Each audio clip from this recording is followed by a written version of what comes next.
This is a regularly scheduled public session of the Woodbridge Board of Education. It is in compliance with the Open Public Meeting Act, Chapter 231, Public Laws of 1975, also known as the Sunshine Law. This meeting has been approved by resolution adopted at the organization meeting held on January 6, 2025. Notification has also been sent to the record. Notification has also been posted in the Woodbridge Borough Hall, the Woodbridge Memorial Library, tapinto.net, and the Woodbridge Board of Education website. Meetings of the board are open to the public, and all members of the community should feel free to participate. The board announces under its longstanding policy it will not discuss in public any comments made by members of the public concerning individual staff members. Before coming to the board, the chain of command should be followed. There are two portions of the meeting reserved for comments made from the public. The first at the beginning of the meeting for the agenda items only, and the second at the end of the meeting for other items. Issues raised by the public may or may not be responded to by the board, but all comments will be considered. The board requests that all members of the public be mindful of the rights of other individuals when speaking. Due to confidentiality and legal rights afforded by the state of New Jersey, members of the public are asked not to speak negatively or derogatory manner about any employee of the board or any student. Please be advised that all or a portion of this meeting is being live streamed in real time and will be recorded for rebroadcasting at a future date. Roll call. Mr. Fallon. Here. Mr. Garvin. Here. Mrs. Milano. Here. Mr. Vaccaro is absent. Mr. Biamonte. Here. And Mr. Nieves. Present. All right, right to it. So let's get to our presentations, recognitions, and awards. We have our Student of the Month for September. We will start with Doyle.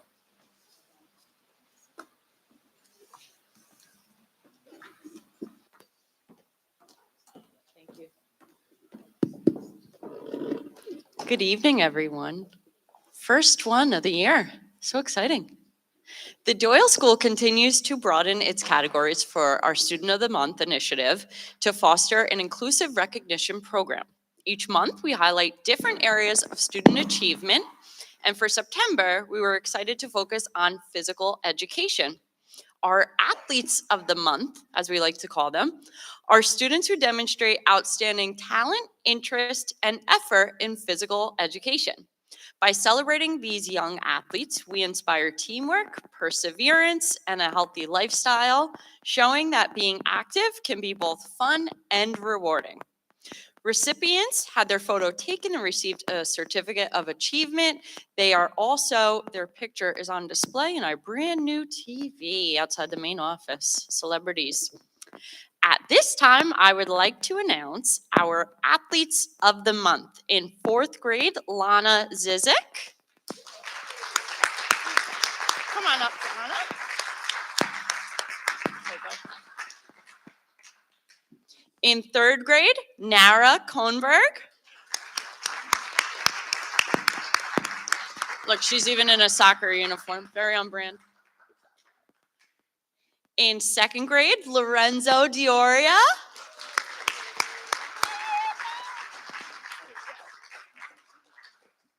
In 1st grade, Jackson Lopena.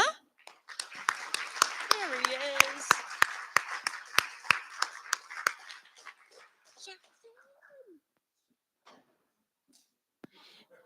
And last but not least, in kindergarten, Lucas Milano.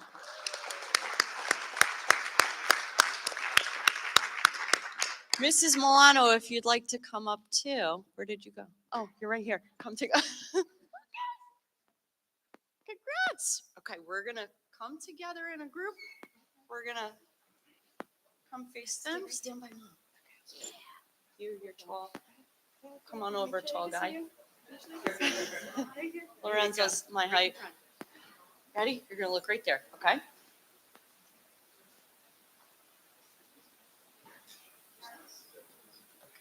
She's good? Good? Okay. Thank you. Congrats. Congratulations. Good job, Lucas. Thank you, everyone.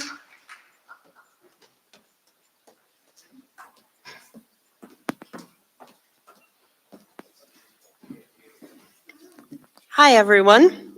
It's my pleasure to introduce the 3 outstanding students from the Woodbridge Intermediate School who were selected as our September Student of the Months. For each of these students, they were chosen for demonstrating respectful behavior both in and out of the classroom. They are our very first focus in our year-long Respect Rocks initiative. For September, the teachers were asked to look for students who stood out as natural-born leaders, those who model respect, responsibility, and kindness everywhere they go. Our winners are students who participate actively in class, in school events, show honesty and good manners, demonstrate trustworthiness, and lead by example with a positive attitude. Earlier this month, these students had their picture taken to commemorate their achievement and are featured as part of our Student of the Month display at WRAS. Please join me in congratulating our September Students of the Month for leadership, integrity, and respect. In 5th grade, we have Momo Yashujima.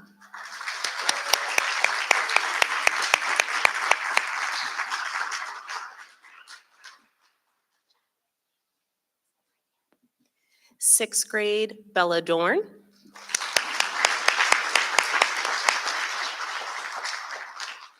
And for our arts and athletic winner, Mark Wasef.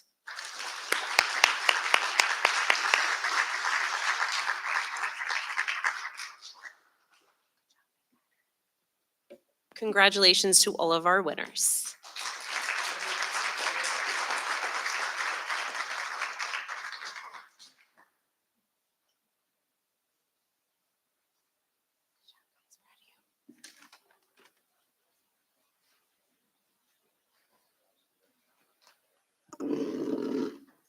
Good evening, everyone. For the Woodridge Junior Senior High School, we are proud to recognize our September Students of the Month. These outstanding students were nominated by their teachers after only 2 short weeks of getting to know them, proof that they made a lasting impression right from the start. Each student has already demonstrated exceptional character, a strong work ethic, and a positive attitude that sets the tone for a successful school year. Their teachers describe them as respectful, responsible, and eager to learn, qualities that truly embody what it means to be a Blue Devil. Congratulations to our September Students of the Month. For 7th grade, we have Eden Perez Challenger.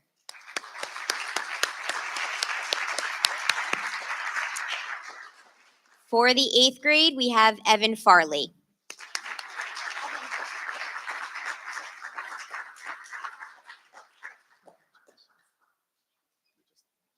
For the 9th grade, we have Charles Canizaro.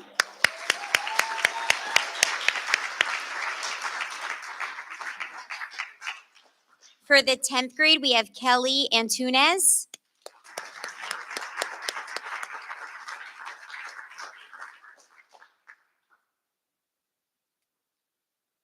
Congratulations. For the 11th grade, we have Brianna Alpaca.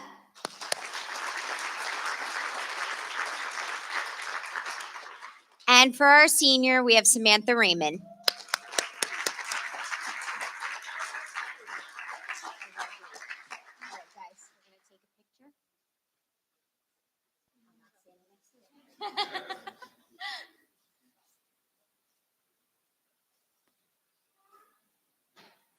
Congrats, guys.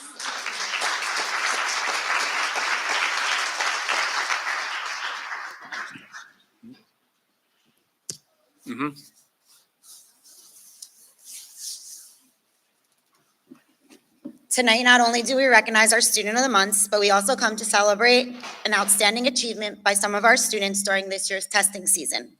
Achieving a perfect score on a standardized test is no small feat. It requires dedication, focus, and hard work. Last year, we recognized 3 students with perfect scores. This year, I'm proud to share that that number has tripled, and we get to recognize 9 students across all grade levels. This growth is a testament not only to the incredible efforts of our students, but also to their perseverance and the strong partnership between our families and teachers. It reflects the dedication of our students and the power of an aligned curriculum designed to support their success. While standardized tests do not define who our students are or capture the full measure of their talent and potential, tonight we pause to celebrate this achievement. It's a moment to honor their commitment and the progress they have made. Congratulations, your hard work has inspired us all.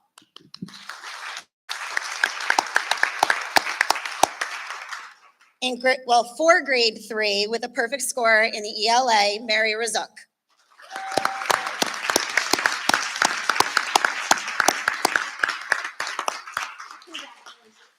I'm gonna call you for my speech next time. Grade 4 math, Santino Monroe.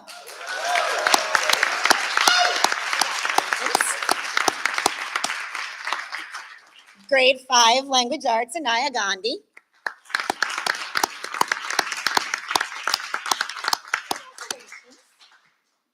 Grade 6 math, Harrison Sun.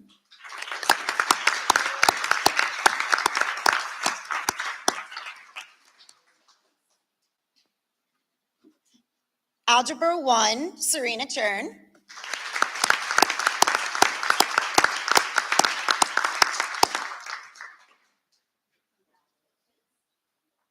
And then we had 2 perfect scores in our NJ GPA from Christian Schweitzer in ELA and Nayab Chukti in math.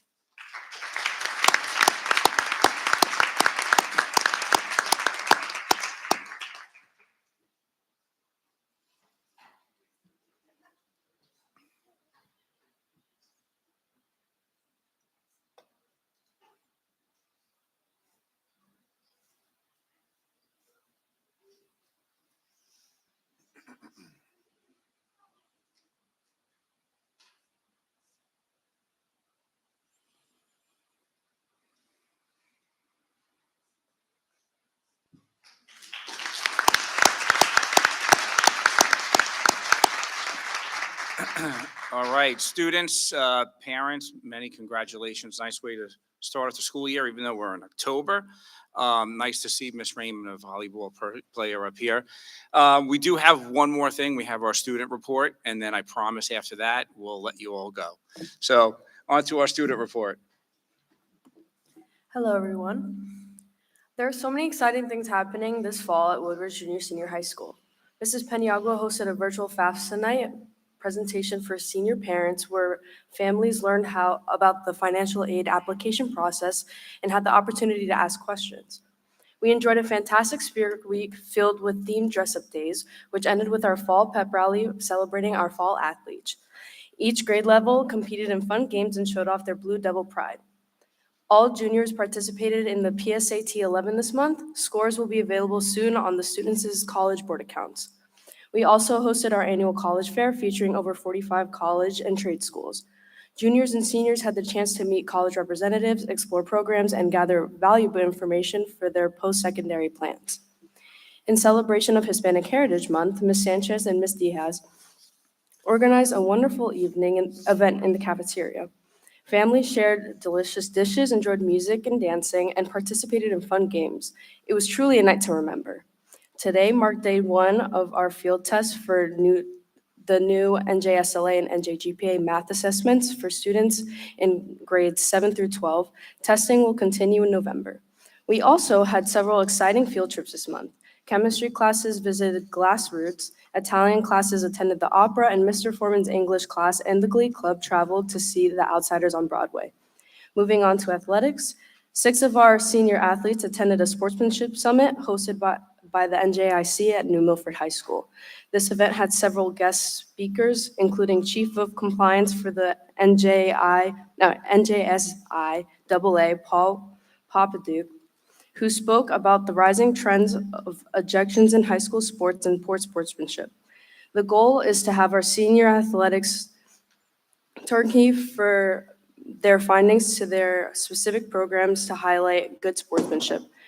Woodridge is currently ejection-free. Eric Hayes, Nick Scalera, Jake Wall, Isabella Drodis, Fiona Helly, and Leah Russo represented Woodridge at the Sportsmanship Summit. Moving on to football, we had a tough loss against crosstown rival Beckton on Friday, but qualified for the NJSI AA state tournament for the 5th consecutive season. Blue Devils will play at the Hasbrook Heights this Friday, Halloween night at 7 p.m. Cheer has done a great job this fall. The girls' halftime routine has been amazing, and they also always go above and beyond and to support the football team. Thank you to football and cheer athletes for volunteering at the Ragamuffin Parade. Boys soccer season graduated 12 seniors, and those seniors were honored during their senior night on Friday. Tonight will be the boys' final game of the season. Girls soccer has qualified for the state tournament, and we are awaiting an opponent. The girls play North Arlington tomorrow and Beckton on Thursday. Girls volleyball is currently in position to qualify for the state tournament. The team is very young and has shown great signs of competitiveness throughout the season. Thank you. Trustees, any questions, comments? No?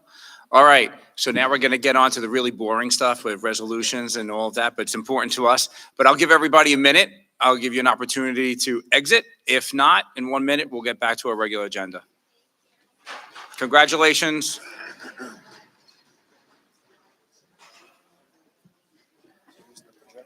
Wait, everybody's, no, I'm only kidding. Go ahead, you can go.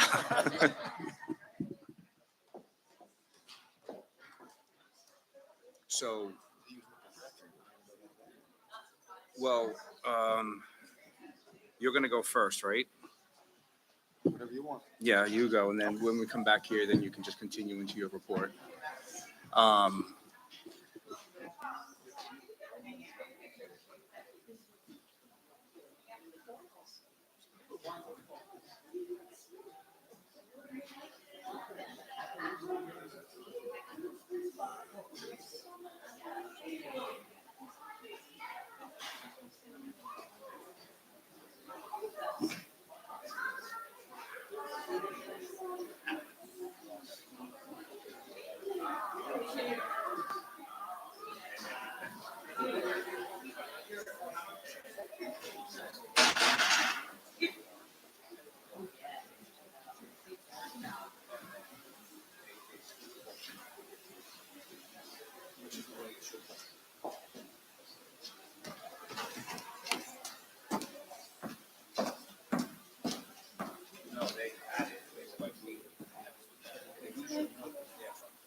You might have to miss Lisa first.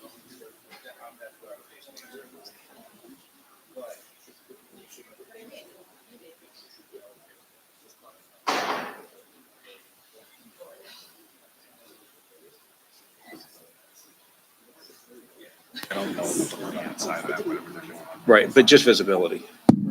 All right, sorry about that. So we are actually going to go over our 24-25 school year NJDOE ABBR self-assessment for determining grades. Mr. Lisa is going to do that. Board, you're more than welcome to step down for the presentation, and then we will come back up and then get into our normal agenda.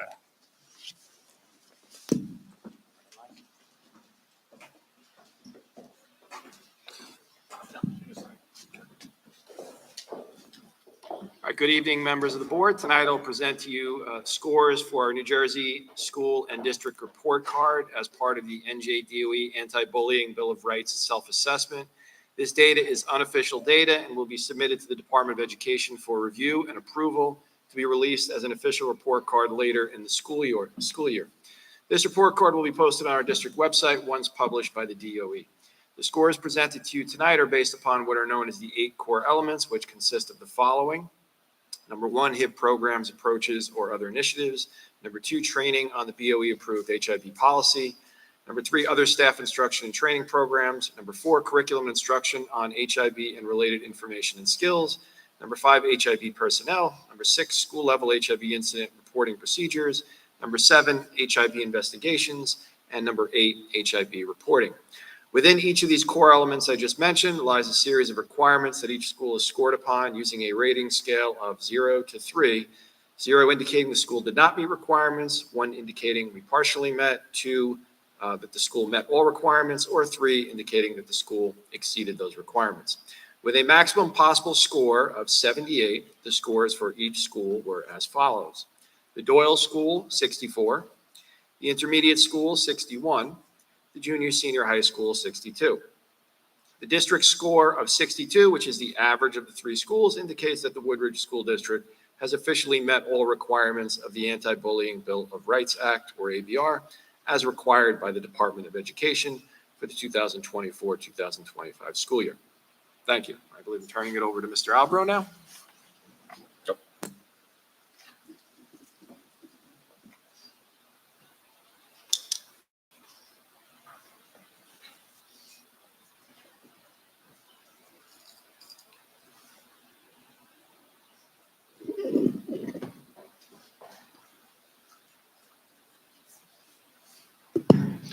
Good evening. This evening, I'll be presenting the second portion of our state assessment presentation. It was during the summer months that we presented our multilingual test scores, as well as our New Jersey graduation proficiency assessment scores, because that data comes earlier. Now, we're going to talk this evening about the remainder of the state assessments, which predominantly covers grade 3 through 9 in most content areas, ELA and math, and grades 5, 8, and 11 in science. And I'm obliged by the law to present this to the public. Tomorrow, this will be posted on our website. And in reviewing the results, we try to take a look at the total picture at the end, how many students are proficient in each content area. And then we also break it down to the different subgroups of students, whether it be their ethnicity, any special program they're a part of, et cetera. And the bottom line is we're looking for growth along the entire continuum. Now, we can celebrate in one spot or another, but we want to keep that trend moving forward. As the board has said to me time and time again, being as good as the state is not good enough. And that's what we're trying to endeavor to do, my administration, my staff, and my students. We're trying to make ourselves get better every year. And I'm proud to say, which you'll see in a moment, we did improve our scores this year. And we've been steadily moving uphill, and now it's our job to keep moving. So,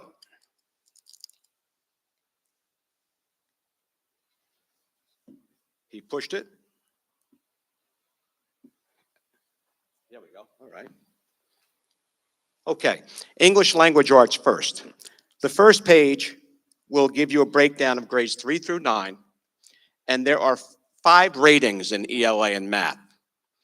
1, not meeting. 2, partially meeting. 3, approaching. 4, meeting. 5, exceeding. To put it in different vernacular, to pass the assessment and be proficient, you receive a score at level 4 or level 5.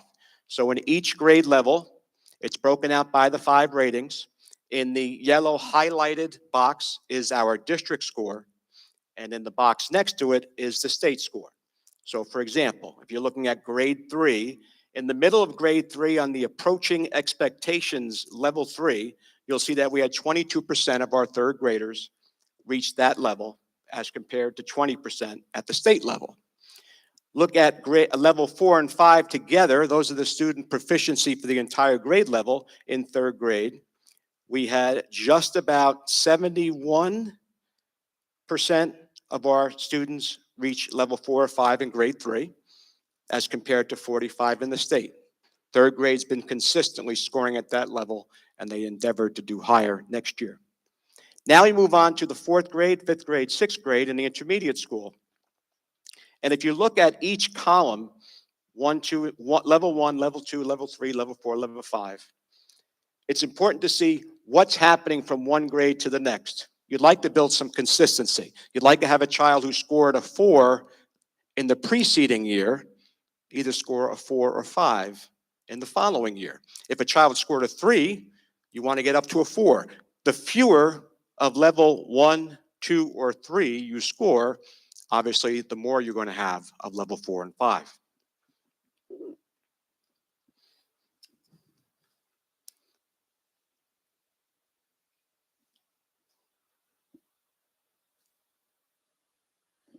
This is a summation of the entire grade level for proficiency, levels 4 and 5, as compared to the state. And you can see, for example, grade 3, 71% meeting exceeding, moving down to grade 9 at 63% meeting or exceeding, as compared to the state. You can see every grade level, as compared to the state, exceeds the state's expectations. However, grade 8 fell 7 percentage points below meeting the state's level of expectation.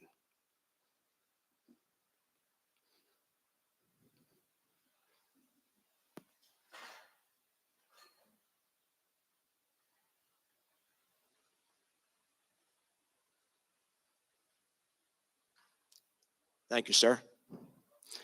Now we're going to look at our different subgroups. And the first subgroup we're going to look at is our gender groups, female and male. And in the darker blue is 2024, so 2 years ago. And the lighter shade of blue is this past year. So for example, our females in the past testing time had 74% pass ELA as compared to 68% the year prior in that gender. The males had 60% reach proficiency as compared to 54% in the preceding year.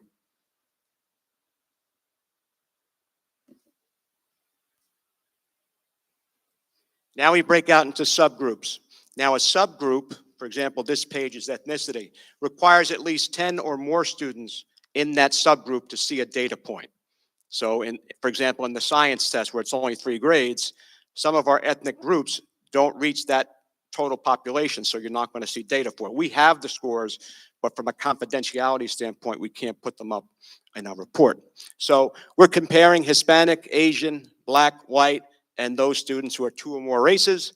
The dark blue is this past year, and the lighter blue is the year before.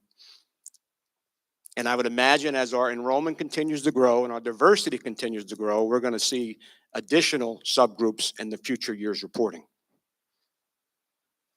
Continuing now, this is the program subgroups. Economically disadvantaged are those students who are eligible for free and reduced lunch. So they compare economically disadvantaged to those who are not economically disadvantaged. Our general education students, our special education students scored 27% as compared to the year before 20, and that percentage right now is the highest percentage we've had in special ed in the 4 years of NJSLA. Students with a 504 are non-multilingual learners. The one data point is for this past year, and then for the current year, those students identified as multilingual learners, knowing that there are some students, if it's their first year in the country, they don't take the English language arts. We have 20% of those students passing.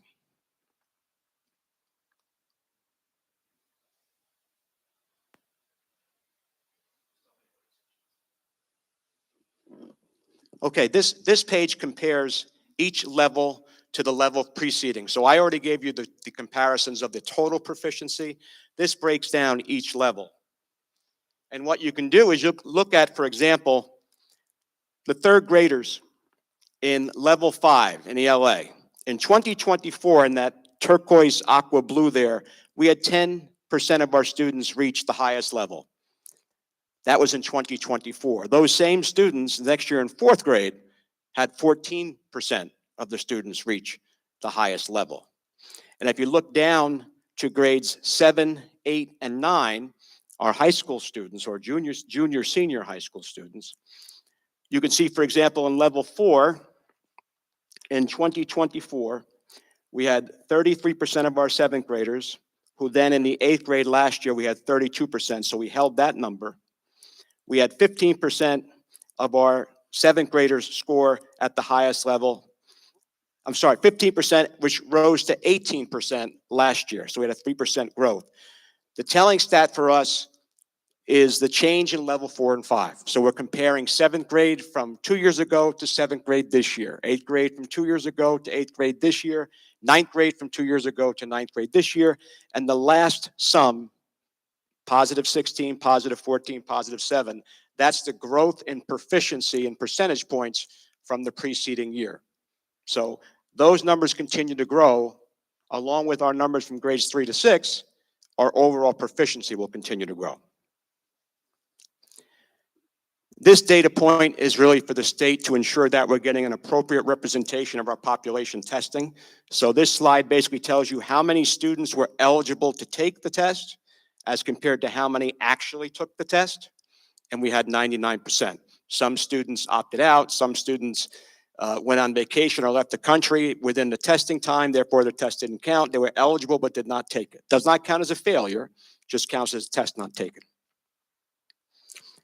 Overall proficiency for the last 4 years, 22, which is our first NJSLA after COVID, we had 54% reach proficiency in ELA. This past testing period, 2025, we had 67%. So we have 54, 62, 61, and now 67. And in our NJSLA era, that's the highest score that we've had proficiency. And that can be tied to the strong scores in grades 3, 4, 5, and 6, and the improvement in grades 7, 8, and 9. You can move it again. Mathematics. Same format, same data. It concerns mathematics. So the yellow boxes again are the district percentage, not number of students, percentage of students as compared to the state. Moving across. You can go to the next one. This is the overall proficiency percentages. And the one thing you'll notice that I broke out, the state doesn't break it out, but I broke it out just to give you perspective. Algebra 1 is a course that's offered to 9th graders who've never had algebra before, as well as to 8th graders who are in our higher track of math. And the state gives you that number as one sum total. So I was able to break it out. Every one of our 8th graders who was enrolled in Algebra 1 last year reached proficiency on the assessment. The state percentage is the sum of all students, 8th graders and 9th graders in the state. So the state had 38% of their students pass the algebra test. Algebra 1 represents those students, most of them in grade 9, that took algebra for the first time as freshmen last year, and they had 10% of those students pass. So when looking at the overall percentage, it's obvious that the numbers in the 8th grade helps to lift our percentage up closer to the state. In geometry, we had about 20 students take the assessment, and we had 14% of them reach proficiency. Again, measuring 2024 to 25 at each level, you'd like to see levels 1, 2, and 3 diminish in total, and levels 4 and 5 increase. And you can see at the very end, the change in levels 4 and 5, we can see just about 20 points in improvement and just about 16, 26, 29 points or 33 points of a loss in total grade level. Again, this is our participation rate. And basically, if you're enrolled for the test and you take the test, it's recorded here. 99% is the average for the state. It's never an issue for us. Breaking down subgroups, again, the dark blue is last year and the lighter blue is the year preceding. Females scored at a 53% proficiency. Our males matched the year before at 52. Now we break out into our subgroups, our Hispanic, our Asian, our Black, our white, and 2 or more. Our programs, free and reduced lunch, general education, special education, students with 504s, non-multilingual learners, and those students identified as multilingual learners. We normally have more students in the multilingual group in math because some of them are excused from the ELA. Overall percentage, again, now we've reached our highest percentage point as compared to when we started with NJSLA. We've gone from 45% to 51, dropped to 50 last year, and we're up to 52% this year. Last testing group is science, and science differs because it's only grades 5, 8, and 11. Same grid as before, our percentage as compared to the state. Our preceding levels. Now, this is a harder thing to judge because a 5th grader in 24 is in 6th grade in 25 and therefore doesn't take this test. Overall percentages, we had our 5th graders had 53% meet or exceed expectations, which is well above the state average. We had 11% of our 8th graders meet it, which is about 8 percentage points below.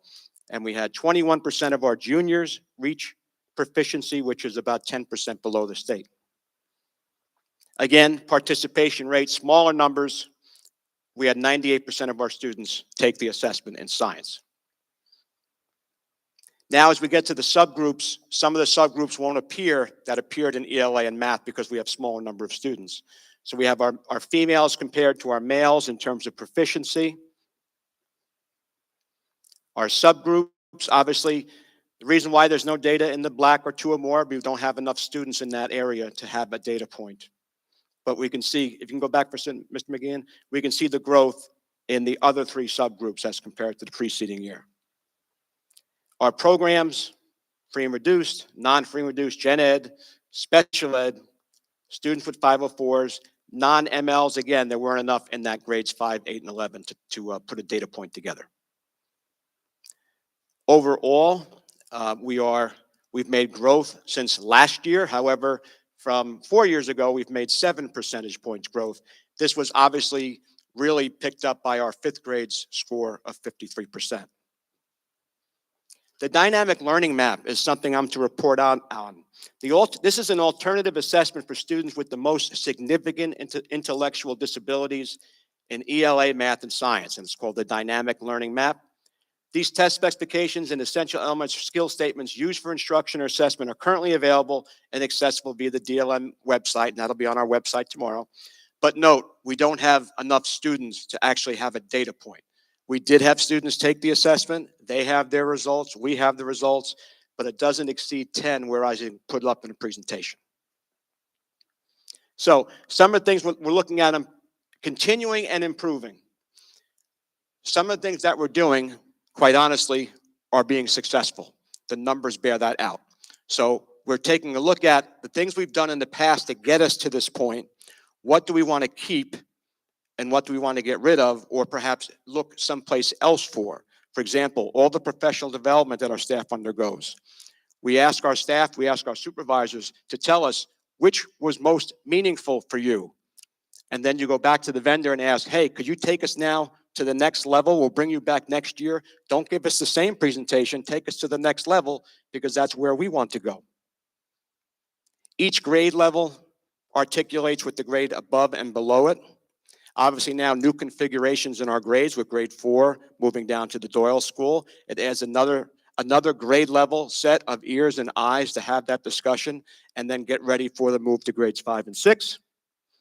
We're in the final phase in science of our realignment of our science sequence. So starting with a year from now, we'll have our new sequence in place. For the last 2 years, we've been having biology double. So now we're going to be back at our sequence and see, by the time our 5th graders, who scored 53%, then get to 8th grade and then ultimately to 11th grade, we're going to see if that science sequence bears out.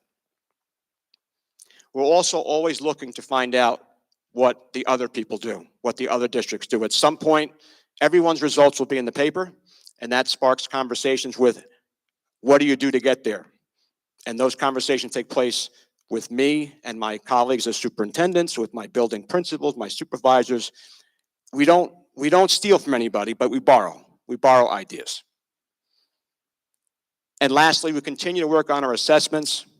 One move that we made this year for the high school, grades 7 through 12, we eliminated midterms. The thought, we're gaining instructional time.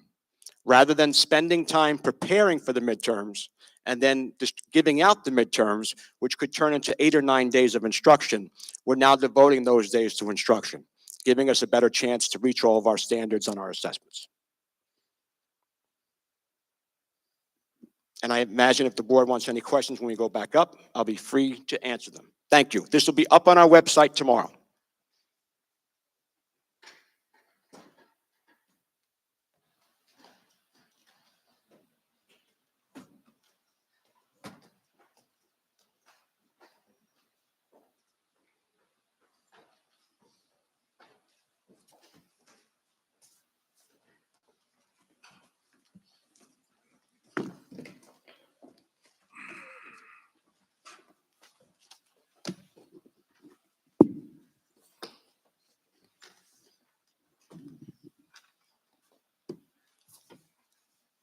Do we have any questions? Anyone in the audience? No? No? Are you Mr. Milano? All right. Trustees, comments or questions? So I do have one, Tony. If we know that a student has made a decision not to come to Woodbridge, is that why we might see some opt out of any of the test taking? Honestly, no. We see more students on the front end of testing, whether it be test anxiety or the family's not quite certain what the test is going to measure. Most of our opt-outs occur in that grade 3, 4 level. Okay. All right. On to our Board Administrators Report. Mr. Lisa. Good evening, everyone. The business office has completed another productive month since our last meeting. Many of the early school year purchases are now being finalized, resulting in a high volume of payments reflected on tonight's bill list. October also marked the district's annual open enrollment period for employee benefits. During this time, all eligible staff members had the opportunity to review, add, or make changes to their health benefit plans. The business office has been busy assisting staff to ensure they can make well-informed decisions. The deadline to make changes is this Friday, so we encourage employees to review their plan choices and finalize their decisions this week. In addition, the processing of free and reduced lunch applications continued through much of October. At this point, the annual grace period has expired. This grace period, covering the first 30 operating days of school, allowed students who qualified for free or reduced lunch last year to continue receiving those benefits temporarily while new applications were processed. After the first 30 days, which ended on October 20th, any student without a new application on file reverts to paid status. We encourage any parent or guardian who has not yet submitted an application and believes their child may qualify to do so. The process takes less than 10 minutes and can be completed through the real-time parent portal. There is no downside to applying. Under finance, tonight's bills list covers purchases from September 23rd through October 27th. We've also finalized the August 2025 financials. September's financials are currently under review and reconciliation, and we anticipate presenting them at the November board meeting. This concludes my report. Thank you. Thank you, Mr. Lisa. Trustees, comments, questions? All right, Mr. Albro, Superintendent's Report. Good evening. Opening up, I just want to comment, Mr. Nieves, you said it very well as far as recognizing our students of the month. That circumstance makes it worthwhile to attend these meetings, to see our group filled for about a quarter of this auditorium, to allow those students to get the recognition. I want to congratulate all of them and remind all of our parents and our students, this is not the only place that you get recognition. I know for a fact all of my building level administrators find every way in the world to recognize students and staff members for their contributions to the school climate and community, for their successes, for their efforts. So I think our district does a great job of recognizing when the children make those efforts, they get recognized for doing that. And each administrator does it in their own age, grade, developmentally way. I don't know if the high school students like getting their pencils and erasers the way they do at the Doyle School, but they all appreciate it. And our administrators make each one of those kids feel like rock stars when it's their turn. So congratulations to all of our students, and thank you, administrators, for continuing to do that. This week is Halloween week, which for some kids is a big deal and for some kids is not. I had the chance to visit Trunk or Treat yesterday, and it was very well attended. Thank you to our Woodridge PTA, the Borough of Woodridge, the Police Department, everybody who was involved yesterday. I saw a lot of candy being obtained and a lot of candy being consumed.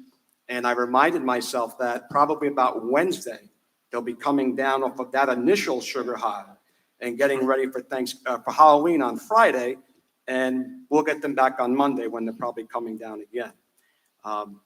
Each school has their own ritual, if you will, for Halloween, and each principal will send that information out. A reminder, Halloween is a half day. It's a shortened day. There is no lunch being served on Friday. There will, however, be aftercare and before care, which leads me to our calendar next week. Tuesday, as we know, is an election day, and we have polling places at the intermediate school and at the Doyle School. And for the entire district, that is also a shortened day, a half day, without lunch being served. Before and aftercare will remain. Aftercare will be at the Doyle School, relocated from the gym, from the all-purpose room, because that's now the polling place. Now that we have our new gym, it's not the same room anymore. Regarding aftercare, early in the school year, with our new configuration at the intermediate school, we observed that we had 7 or fewer students participating in our aftercare program. And that can be a lonely place sometimes. With 7, some days was 3, and some days was 2. So we made the decision, and I want to thank Mr. Lisa for helping us do this. We made a decision to transport those students down to what's probably the nicest playground in Bergen County, with the greatest gymnasium in Bergen County, and allow them to reap the benefits of all the action that's taking place down there. Also, ultimately, we're allowing our fourth graders to meet up with our fifth graders who are coming down, and ultimately next year, they'll be in the intermediate school. So this might be a way for us to grow the program back in the intermediate school if they have a good time with it. But I made a point to go down and visit with the intermediate school students who are at Doyle. They were happy to be back. They were amazed with all the changes, and they were pleased with the playground. So I'm glad we were able to do that for the children. We have testing going on in the next couple of weeks. Some schools have already started. This is a field test. It has no bearing on any child's result. We will not see the results. It's really a field test for the school to adjust to a new platform of testing. It's changed once again. It's also a chance for the state and the contracted vendor to iron out all the bugs and kinks in the system. So a student shouldn't feel any anxiety. It's really designed for them to see how the test might change a little bit come the springtime. Most of the students I've heard thus far have put time into it. It really is a good exploration to go through the process, knowing that, okay, it's not going to count, but at least they'll learn what the font looks like, what any other part of the test that might be different from the preceding NJSLA. At least they're going to get that heads up and be ready to do their best in the springtime. You do have the option of opting out, and if you were to miss it for illness for any reason, this field test does not require a makeup. Come the springtime, we try to make sure everyone takes this assessment outside of opting out. In athletics, we're coming to the end of the fall season. We have, I believe, 3 teams that have qualified for their respective state tournaments, and they'll be beginning shortly. I was able to send out an email on Friday talking about the awarding of preschool aid. One of the greatest things that our district was able to do was be able to bring back our preschool program. If you remember, our preschool program existed last about 5 or 6 years ago. It was tuition-based and was based upon the amount of classroom space we had in the Doyle School building. So we ended up with 2 classes of preschool with about 15 or 16 students in it. And when the size of the school dictated we had to get rid of our preschool, it was a very sad day for the students and staff, because having preschool is a tremendous advantage when you're entering into kindergarten into first grade. Now we have a chance to have 85 4-year-olds in our school building every day, following the schedule that everybody else does, and those 85 plus any other students will be entering kindergarten next year. Everyone is ready at a different degree for kindergarten, but at least now we know we have 85 students that we can address any needs that they have currently and be ready to address them in 9th grade. The even better part of it is, as I told the pre-K parents in an email late Friday, it is now free. We were able to apply for state aid, and the district made that decision in last budget season, March, April.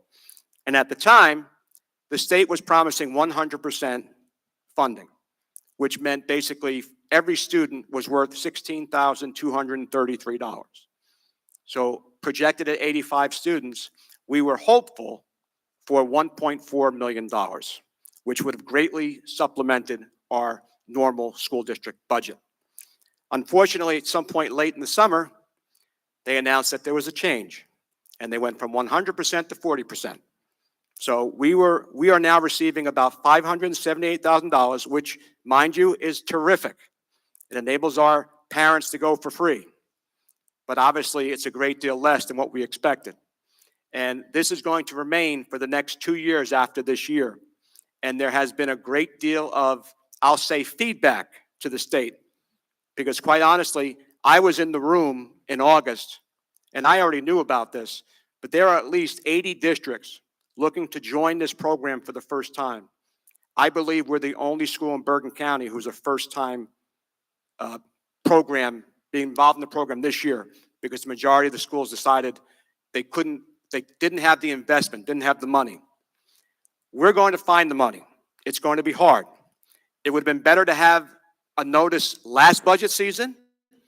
We had a presumption based upon every other school who participated in the past. And mind you, those schools are still receiving 100%.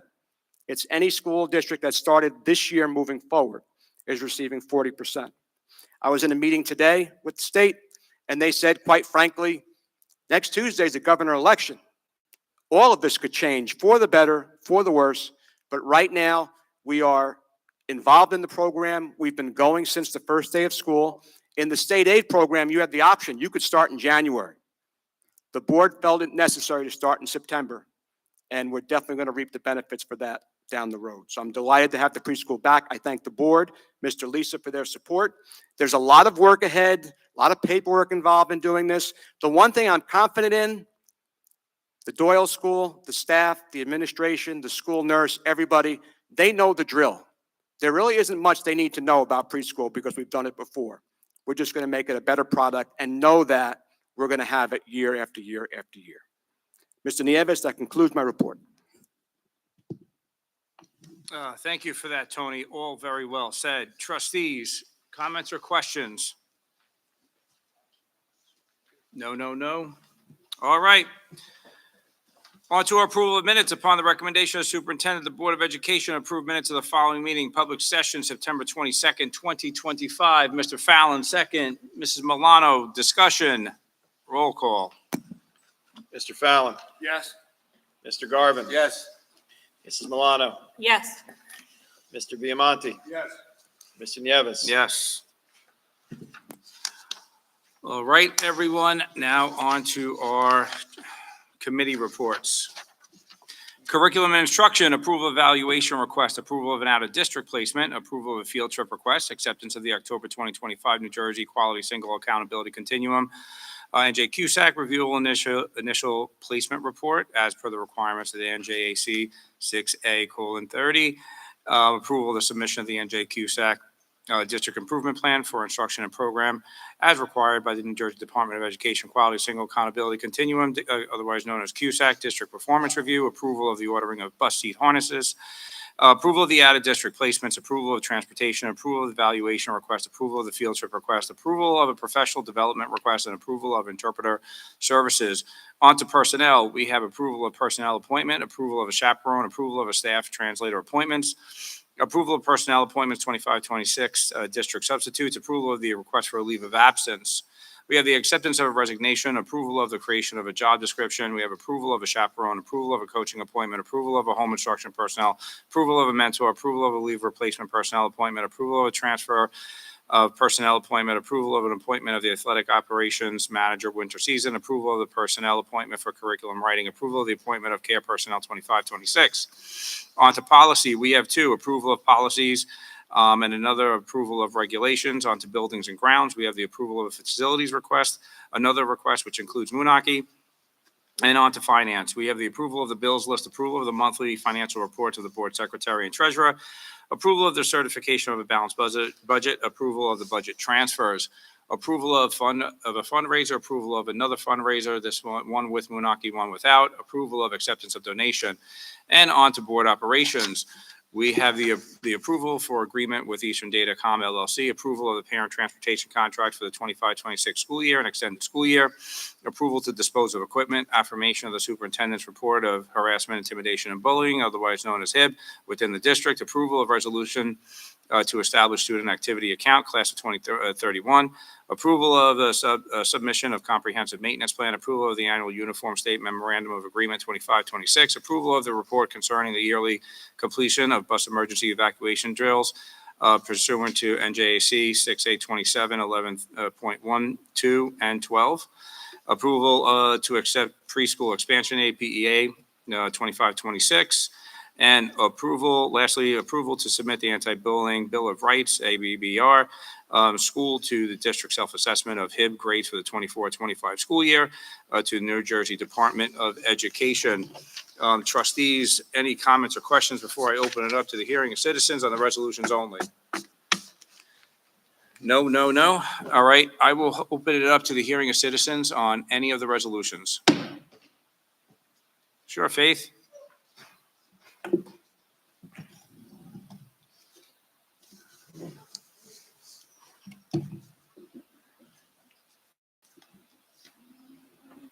Here we go. Hi. Faith Armenitis, 191 Oldfield Ave. Can I follow up on what Mr. Albro mentioned, because it's also about the pre-K? So you did mention that the state's having an election next week, and that may be in flux for funding for next year. But wouldn't that funding already have been allocated for this academic year? I'm going to say, in normal circumstances, yes, this funding's allocated. We should not get anything less. Okay. One of the things that was brought up in my meeting today, again, in August, there were 80 people there. Today, there were 7.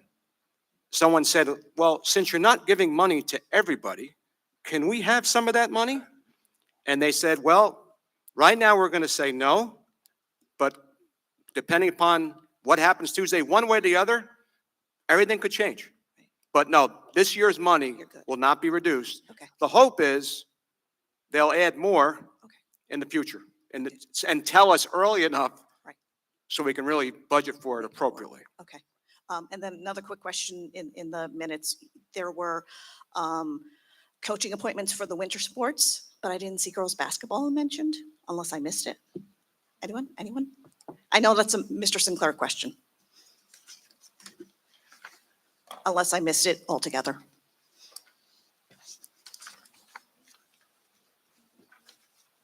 Yeah, boys' basketball, you got wrestling, you got winter cheer. Yeah. That is correct. I will check with Mr. Sinclair. Okay. Thank you, Faith. Anyone else in the audience? Comments, questions? No? All right, I will close the hearing of citizens to those here. Anything sent to us online? No? All right, I will close the hearing of citizens. Trustees, before I ask for your support, do we have anything for new business? No, no, no, no, no. Okay. Trustees, looking for your support. October 27, 2025. This includes Moonaki, curriculum instruction 3, 4, 5, 7, and 9. Personnel 1, 3, 4, 7 through 9, 13 through 15. Policy and regulations 1 and 2. Buildings and grounds only 2. Finance 1 through 5. One moment. And board operations 1, 3, and 6 through 10. Trustees looking for your support. Can I get it first? Mr. Fallon, second, Mr. Garvin. Discussion.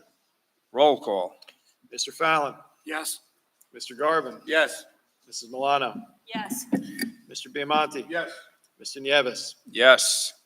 Thank you, trustees. One more, looking for your support, which is Woodridge only curriculum and instruction 1, 2, 6, 8, and 10 through 12.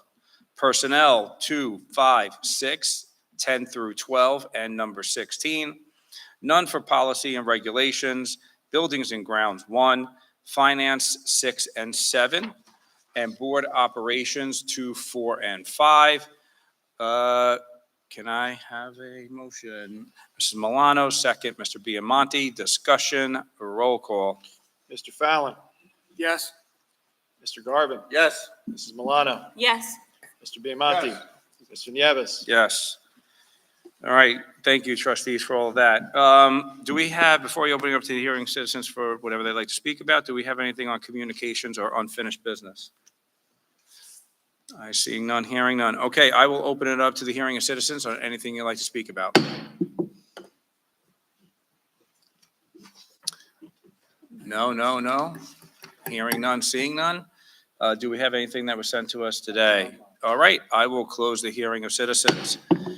Trustees, I usually don't, I'm not thankful for a seamless opening because I don't want to jinx it, but I think now that we're in October, we could say very nice job done by our administrators, Tony, building principals. And to no further ado, motion to adjourn. Ms. Milano, Mr. Biamonte, all in favor? All opposed? Thank you, everybody, and have a good night.